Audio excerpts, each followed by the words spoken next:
कुर्सी की पेटी बांध लीजिए, बड़ा झटका लगने वाला है। मीडिया रिपोर्ट्स के मुताबिक रोजमर्रा में इस्तेमाल होने वाले जरूरी प्रोडक्ट जैसे साबुन, डिटर्जेंट, बिस्किट, पैकेज्ड फूड और पेय पदार्थ जल्द ही महंगे हो सकते हैं। प्रमुख एफएमसीजी कंपनियां कच्चे तेल से जुड़ी महंगाई, बढ़ती पैकेजिंग लागत और ईंधन खर्च में ग्रोथ के चलते कीमतें बढ़ाने की तैयारी कर रही हैं। ये दबाव जियोपॉलिटिकल तनावों और ग्लोबल सप्लाई चेन में रुकावटों के कारण और बढ़ गया है। एफएमसीजी कंपनियों के अधिकारियों ने हाल ही में अपनी कमाई से जुड़ी कॉन्फ्रेंस कॉल्स में संकेत दिया है कि या तो कीमतों में बढ़ोतरी जारी है या आगे भी बढ़ सकती है।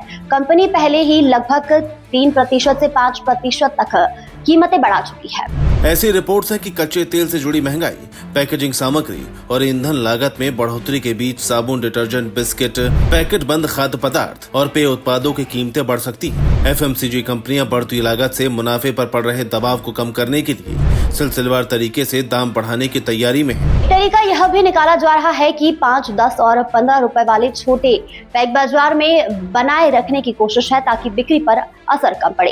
एफएमसीजी कंपनियों ने हाल ही में आए हुए तिमाही नतीजे के बाद यह संकेत दिया है, जबकि पहले ही 3 से 5% तक कीमतें बढ़ाई जा चुकी है और लागत का दबाव अब भी जारी है, जिस वजह से आगे भी कीमतें बढ़ सकती है।